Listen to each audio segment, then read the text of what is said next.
L'Inter è di nuovo su Frendrup, una notizia che non è una sorpresa per noi perché ne parliamo da più di un anno, anche durante l'estate ne avevamo riparlato, risultava tra i nomi in lizza e ve lo avevamo segnalato come uno dei profili monitorati con più attenzione dalla dirigenza nerazzurra, poi messo temporaneamente in stand-by mentre la società, diciamo, virava su altri obiettivi. E invece torniamo oggi a parlarne anche con la Gazzetta dello Sport che conferma tutto. Frendrup torna al centro dei discorsi perché potrebbe rappresentare il profilo ideale e anche, se vogliamo, rivoluzionario a centrocampo sia per qualità che per caratteristiche.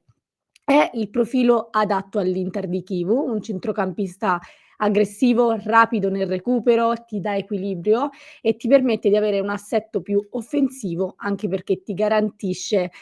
copertura e intensità. Se oggi però il nome di Frendrup torna, così forte è anche perché Diouf finora purtroppo, non ha avuto l'impatto che ci si aspettava, con l'Inter che comunque lo ha acquistato in estate per 20 milioni, un investimento importante, ma Chivu, e questo lo ha detto anche lui stesso, ad oggi non lo considera pronto, o meglio, non lo considera pronto per la Serie A. Sarà proprio questo il cuore di questo nuovo contenuto, amiche e amici nerazzurri, dal ritorno del nome di Frendrup alle valutazioni sul centrocampo attuale, per dirigerci insieme verso Verona-Inter, verso la trasferta a Verona, dove cercheremo di capire anche quali scelte farà Christian Chivu proprio in mediana. Prima di partire, come sempre, vi ricordo di continuare a sostenere il progetto Passione Inter con un like al video, l'iscrizione al canale e il club di Passione Inter. Unitevi anche voi al club di Passione Inter se volete restare aggiornati ogni giorno su tutto e soprattutto conoscere delle persone veramente, veramente speciali. E allora ripartiamo proprio da Frendrup perché l'Inter, per muoversi eventualmente su questo giocatore e quindi aggiungere un altro tassello a centrocampo, eventualmente a gennaio, deve sicuramente far uscire qualcuno. Al momento il principale indiziato, non a caso, l'abbiamo detto poco fa, è Diouf, con l'idea di un prestito in una squadra che magari gli permetta di giocare, crescere ed eventualmente tornare più formato. Frendrup dal canto suo è ovviamente un giocatore più pronto, tra i migliori in Serie A nel suo ruolo, con statistiche che, nonostante un Genoa in grande difficoltà, lo sappiamo, ci confermano comunque le qualità di questo giocatore. Lo dicevo prima, è un interditore puro, per questo sottolineo il fatto che è una caratteristica che all'Inter in questo momento manca. È forte nei duelli, bravissimo nel recupero palla, aggressivo e ti dà copertura e intensità. Come dicevo, le statistiche in questo senso lo confermano e ve le mando.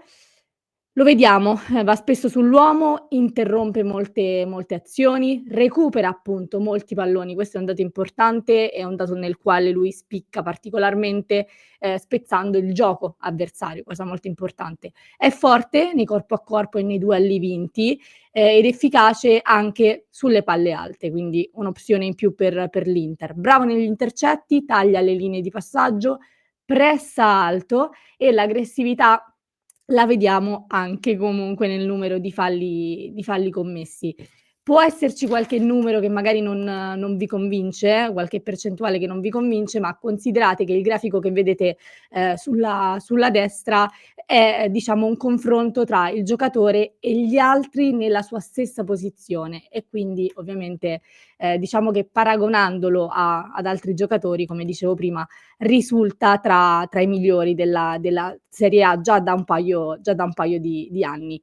L'Inter possiamo dire che ha già sicuramente molta qualità a centrocampo, ma un nome come quello di Frendrup permetterebbe quello che dicevo prima, ossia di andare ad inserire una caratteristica che al momento manca, ossia l'interdizione e avere soprattutto quella tanto desiderata alternativa a Çalhanoğlu, ricordando ovviamente che il ruolo naturale di Frendrup è quello di mediano, ma può giocare anche come mezzala difensiva e può giocare anche in un centrocampo a 2 come sta facendo adesso con il Genoa.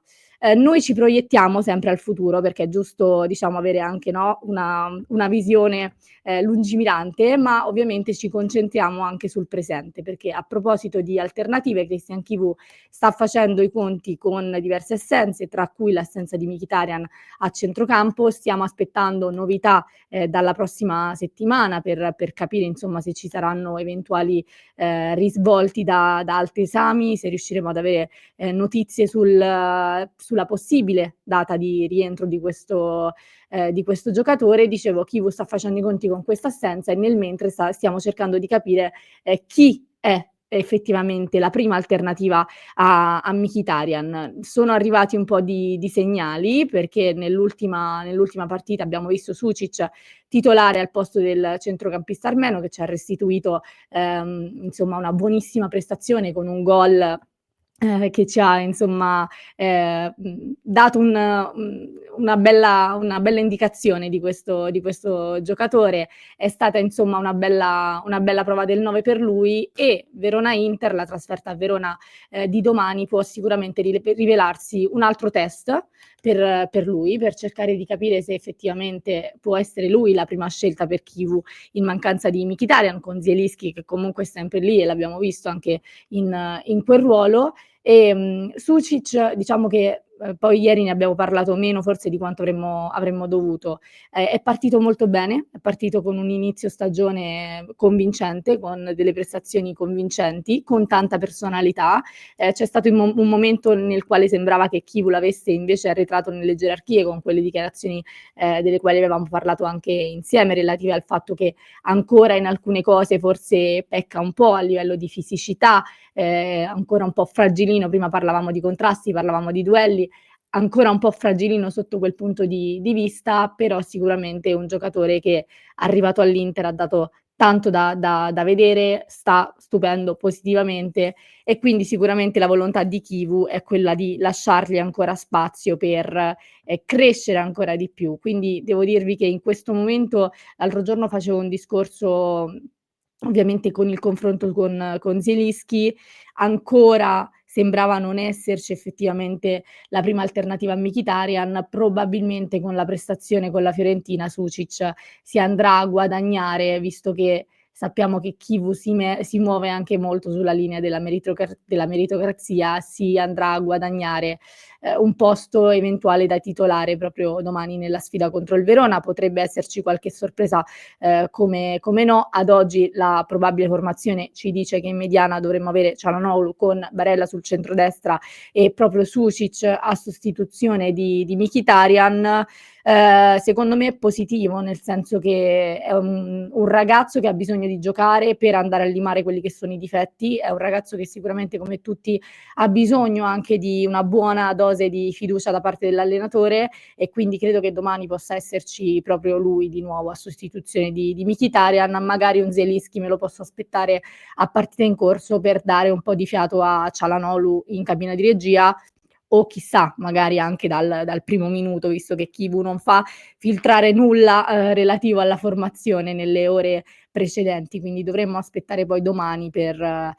informazioni aggiuntive. Ragazzi, poi continueremo ovviamente a parlare di tutto questo anche nella live, nel consueto appuntamento quotidiano in diretta qui su Passione Inter, quindi ci vediamo più tardi dalle 19:30 per approfondire tutto il discorso Frendrup, per dirigerci insieme verso Verona Inter come ogni partita, sempre qui su Passione Inter. Nel mentre io lascio un contenuto al link in descrizione per chi ci sta ascoltando in podcast. Se invece ci state seguendo su YouTube, vi basta cliccare qui.